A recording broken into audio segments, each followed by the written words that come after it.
everybody. Thank you for being here today. It's an honor to be amongst y'all, our neighborhood. I love our Oak Cliff.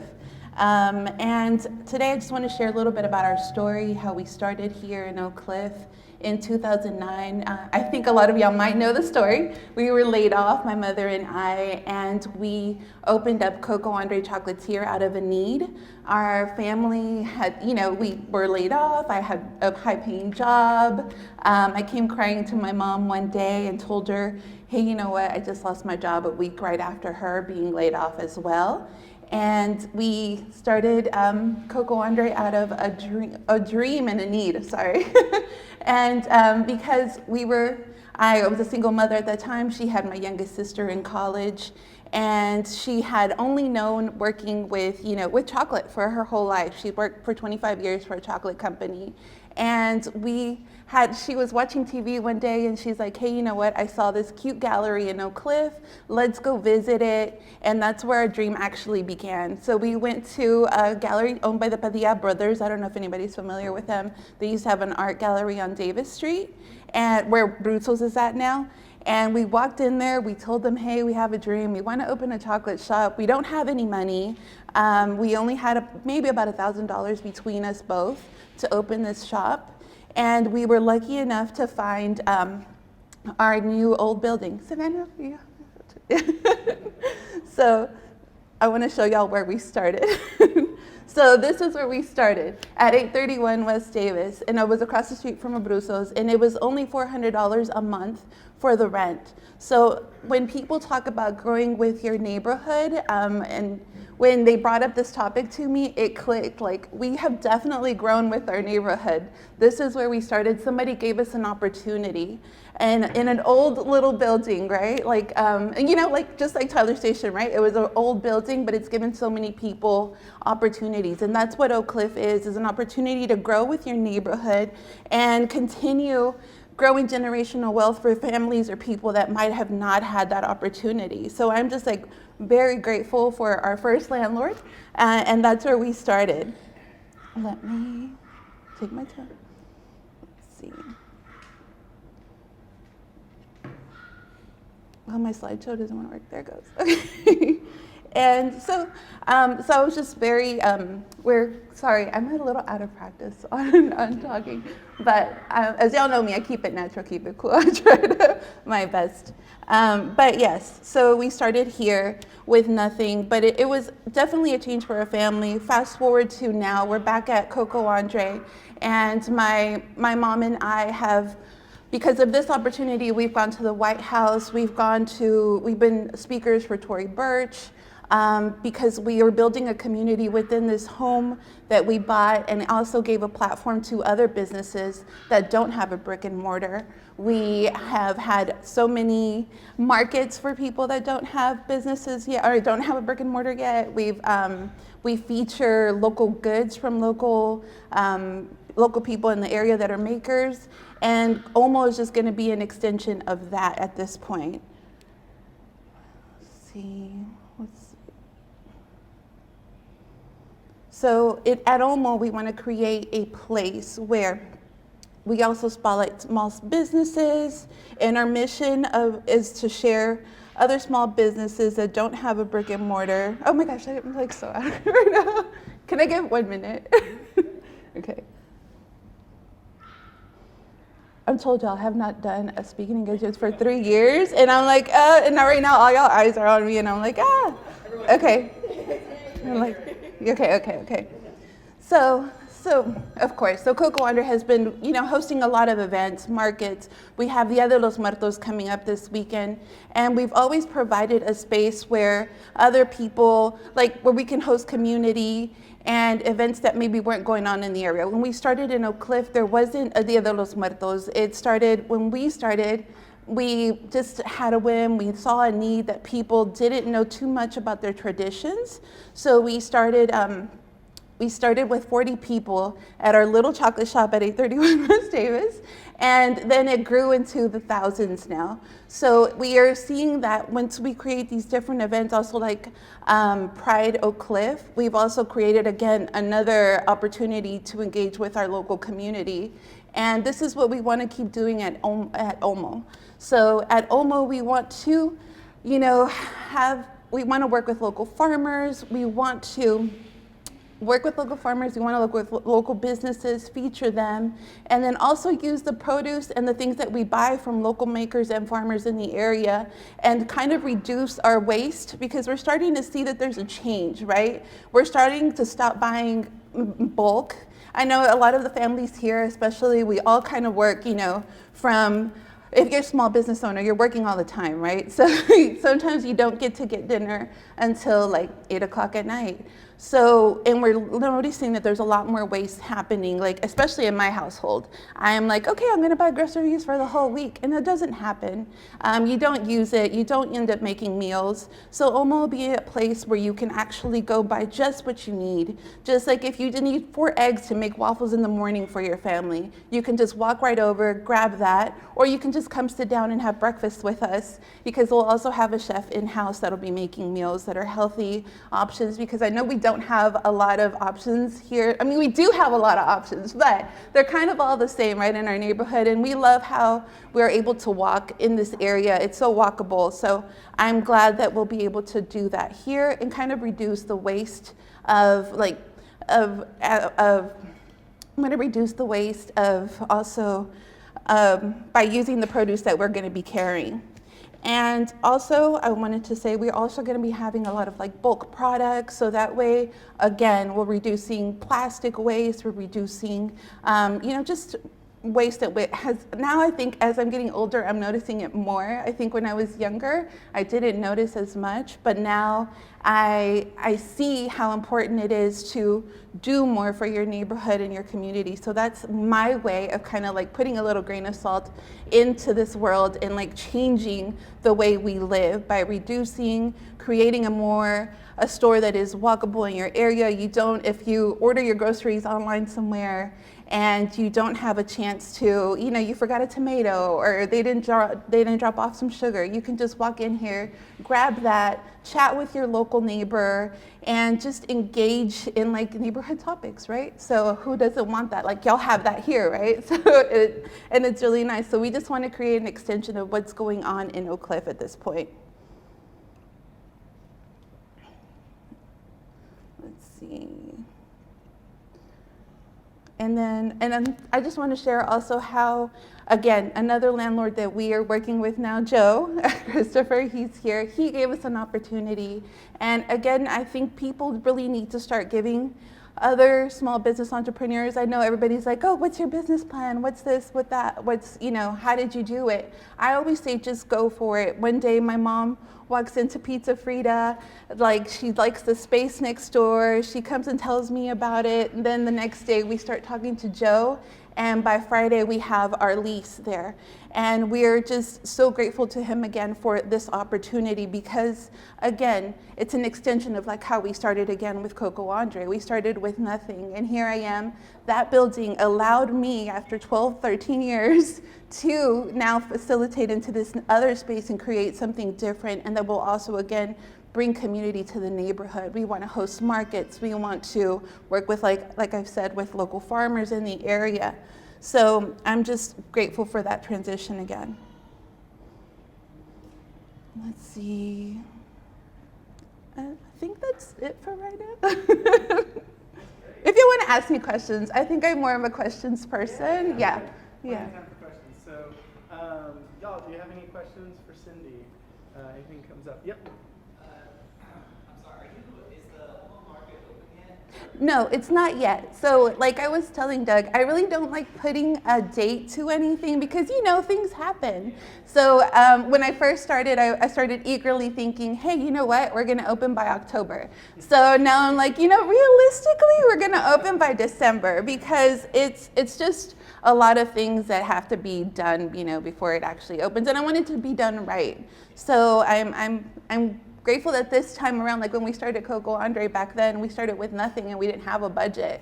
This time I actually have a budget, so I can actually think of like what, you know, what I want to see in this store, what maybe y'all want to see in this store. And I even put out maybe like I think I put a Q&A or like a question like, what do y'all want to see in your neighborhood? Because we want to be that store that actually listens and actually provides the needs of provides, you know, to the needs of their neighborhood.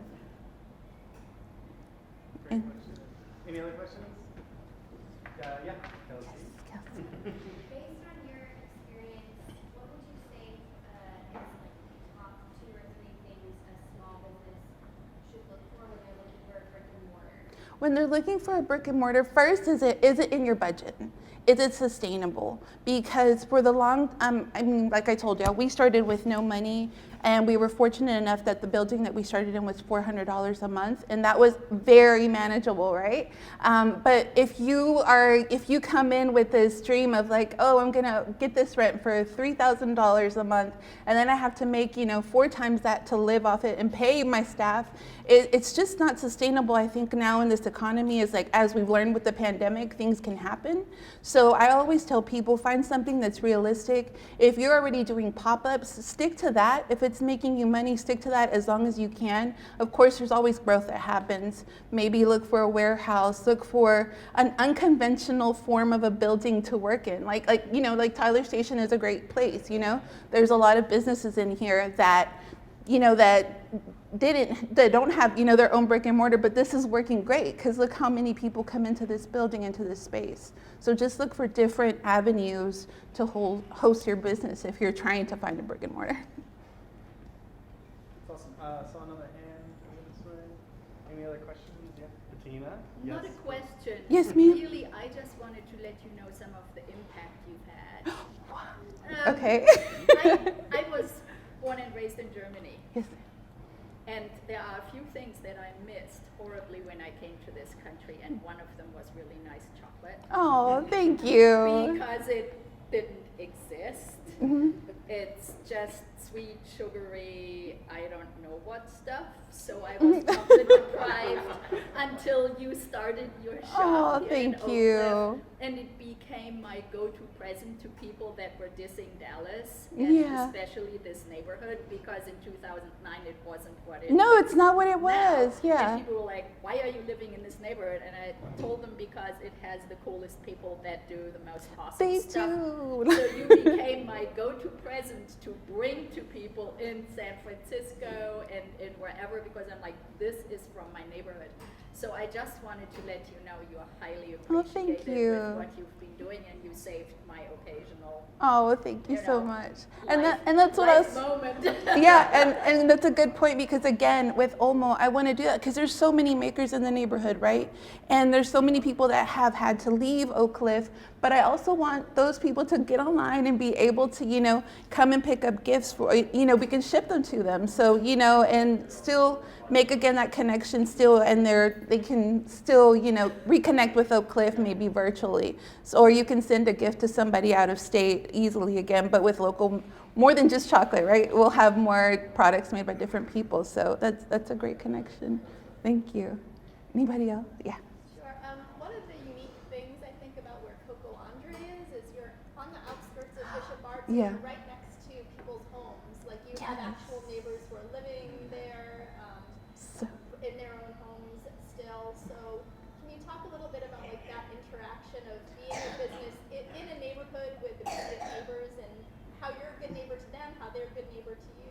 So when we first started, I was very scared to move into the house because we had just, you know, David Spence had just bought the block at Typo, and we know that he creates magical things, you know, when he gets a hold of a building. So I was very scared. My mom was the one with the vision, and she's like, in order for us to survive, we have to move into a space that's ours. And because we own CocoAndré, we wanted to own a space that was ours. And actually, I think that's what secured our growth here in the area. But we also didn't want to alter the neighborhood. We didn't want to become like an inconvenience. So we definitely worked with our neighbors. We make them aware of what's going on, what we're doing. We talk to the ones that are there now, because there's not that many left, right? But we've always made sure to include like our neighbors.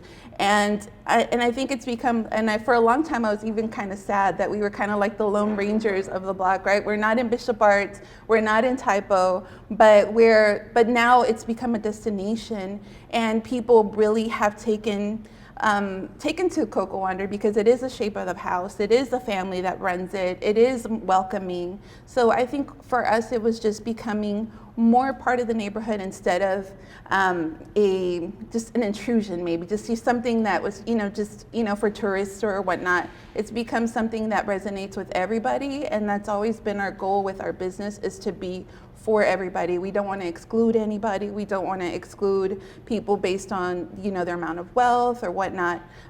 We treat everybody with respect and kindness, and that's what I want to continue doing here at Olmo as well. Anybody else? Yes, ma'am. What's been the hardest part about scaling your business? Everything. You've lasted a long time, right? We know Yeah. how long businesses typically last, and you've not only lasted, you've been successful. People are still coming, and now you're starting something else. How? So again, like I told you, so I'm always grateful for that building where we started at, because I think if we had started with a really high rent, we wouldn't be where we're at. So we were renting, and we grew with it, and we were able to save money and put away for the building that we wanted. And I think that's the only way to actually do it safely. Grow, only buy as you need. And I think that's how we have survived. We don't have the fanciest of packaging, but we have decent packaging, right? And what sells is our chocolate, not so much the box, So for us, it's always been like, what's the priority for us? Do we want to spend X amount of dollars on this, or do we want to spend X amount on ingredients? And I think for us, it's been quality over the glitz and glam. So, and I think that's how we've survived, is by just buying as we need and growing with our neighborhood as we have. Another question? Yes, ma'am. So with the concept of Olmo, we are also business owners. We do a lot of markets as well. How do people that we are in contact with, let's say we have local honey vendors, we have artisan cinnamon roll makers, how do we get them in contact with you? To Just email me. have their products in the store to provide those resources to the neighborhood? So as everybody knows, I'm very accessible. I'm always on Instagram, so just DM me. I don't go for like formalities of send me your details and all that. I think if I like it and like our family likes it, then automatically we try to put it on our shelves. So I think it'll be an easy avenue for people that don't have a brick and mortar to come and just try out a retail space. So if you do have people, send them my way. Yeah. My Instagram right now, it's Olmo at Olmo Oak Cliff. Yeah, you're welcome afterwards. JR. Yes, so as a small business owner, now that you're expanding, what was your savings plan to get to this point, to open up a second place, or did you seek a small business loan from the government? So when we first started, we didn't seek any loans. Of course, we didn't have any business background. We didn't have we didn't have money, like I told you. So it was hard to get a loan. So what we did is we just saved up any money that we had every year, whatever little profit we had, we went and we saved it, put it away until we were finally able to find our house when we were like forced to, okay, we see the neighborhood's growing. It's only been 5 years. It's time to find something new. And we used the little savings that we had put away to purchase the house that we're at. And then that actually, we did run out of money when we were building it out. As we all know, build outs are expensive. So that was the first time that we ever applied for a loan. And I think that's what helped us grow in the area, because if not, we wouldn't have been able to open the doors. So I'm like, here we are. We have this beautiful house. It's built out, but there's nothing or any product to put in it. So we were able to get a loan through People Fund. And that's who helped us to get our doors open. And that from there, that's where I met Tory Burch. And then we started becoming like a name nationwide and went to the White House. And so the process of getting that loan, how hard was it? Oh, it was so hard. So even though it was with a local, with a local bank, or they are doing their own funding, it was still hard. I don't want to say it's easy. It's a lot. And it's not hard of like coming up with numbers and all that. To me, I think the thing that's most tedious for everybody is filling out the paperwork, right? To actually gathering all the documents that you need. I think that was the hardest part, and then having to submit it and the wait. And I think that's the hardest part for me. I think for anybody, that's the blocker of like actually getting your stuff together and looking at your finances and seeing, having somebody else look at you through their like business eyes, right? So I think the hardest is doing the application work. And did you find, I'm sorry. No, you're fine. Yeah. So you found out that most small business entrepreneurs, I should say, don't have very good track of keeping paperwork, and that's where you find yourself. You have your P&L for the Oh, I always tell everybody, get a good accountant. If you're not good with numbers, get a good accountant. Somebody that you can trust, somebody that will consistently look over your numbers with you, because if not, of course, yes, you will fail if you overspend, if you don't stay on track. But I always go in with that minimalistic mindset of we can't spend any more than this monthly budget that we have as well. So I think that helped a lot too. Colin, did I have a question about, I heard you say White House? Yes. Can you share that story? So funny thing. So when we met Tory Burch, she actually sent us to a conference called 5,000 Women in the United States, right? And it was a conference just for women that were entrepreneurs. And it only happened one time right before when Obama was in presidency. And we were able to go and meet with so many women. We sat like, Mr. Obama was here and we were like right there. So it was like the neatest experience. And then we spoke on stage, we spoke in front of all these people about our story, about how we came to Oak Cliff, how we started with nothing and now we were at our chocolate shop at our current location. So that's why we were featured there. And then after that, my mom, she's an immigrant from Mexico. She left at 20 years old. She was invited again, but to actually speak inside of the White House. And she was like, never in my whole life did I imagine as an immigrant that I would be leaving, that she left her little dusty town in Mexico. And we always call it, because it's a desert town. So I was like, we never imagined that she would leave, her town and actually be walking the marble halls of the marble floors of the White House and giving a speech about entrepreneurship amongst all these women that had MBAs and that were, just unicorns with their degrees and stuff like that. So that's why we went to the White House. Yeah. Yeah, actually I have two questions. Yes, sir. What's the story behind the name Olmo? Olmo. And then the second question is, how did your vision and your idea of a community marketplace grow from like the very first time you had it to where you are now? Like what shifted and changed, if anything? Okay, so you're gonna remind me on the second one, okay? So Olmo became, we actually had a get together with friends. We have a very small circle of friends, and we just got together and we're like, hey, you know what? We have this dream. We want to open a grocery store. I had already met Chef Paul, that's gonna be our chef, but we all got together and he was there, my husband was there, my sister was there. We just started spitballing with names and we came up with a list about 50 names and none of them just quite hit. And then my middle sister that wasn't there, she emails me the next day. She's like, hey, I'm upset that I wasn't there. I already have the name for the place. And I'm like, okay, sorry. And so she tells us the name and it's Olmo, which means elm. So it's just, and I'm like, and it just clicked. We want to have deep roots in this neighborhood. We want to be like a tree, and like stand firm and keep growing with our neighborhood. So it just became, that was the name. When she said it, I was like, that's it. you know, so we were excited. And then what was the other question Yeah, after? how has your, if it has at all, how has your idea from like the very beginning of when you had the idea of opening a community marketplace, Mm-hmm. how has it shifted and changed to where you are now as you kind of like moved? How has it shifted? Like how, when, okay, repeat it one more time, sorry, Kala. You're good. How has the idea for the business changed from the very beginning to where you are now? Like, have you had to change things? Is it the same as it always I was? think it has been. So from the beginning, I've always been like, I want to reduce, you know, the waste going on in our household. I want to start buying less, and I want to provide, you know, healthy meals for people in the area. So I think it really hasn't changed. I want to continue to, you know, facilitate and open our doors to people that, like I said, are local makers and whatnot. So the idea hasn't changed actually since I met you. Yeah, because he was there when the building hadn't been cleaned out yet, and I showed him. I'm like, look, I have this idea. I want to work with Elmwood Farms. I want y'all to, you know, to sell me produce. I want to be that person that if y'all have, you know, an abundance of produce, come sell it to me and I'll sell it to the neighborhood.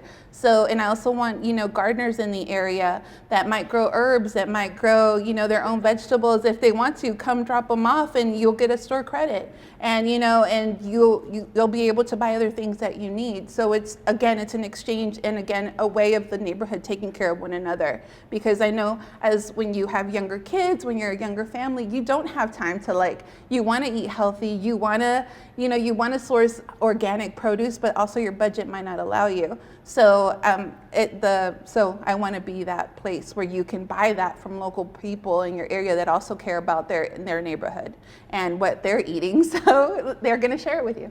So hopefully they'll share it with you. So no, my idea hasn't changed yet.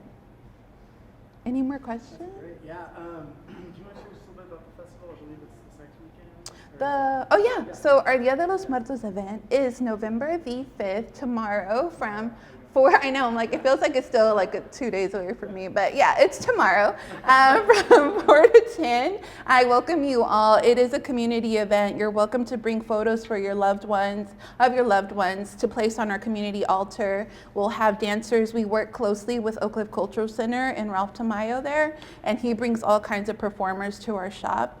And we'll have face painters, food, makers. I think we'll have like 50 different vendors there. So y'all are all welcome and invited. I hope to see some of y'all's faces there as well. And it's at CocoAndré. Yeah, at CocoAndré, 508 West 7th Street. Nice, that's awesome.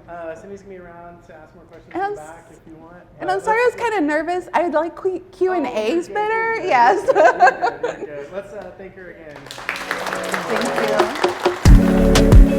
Thank you.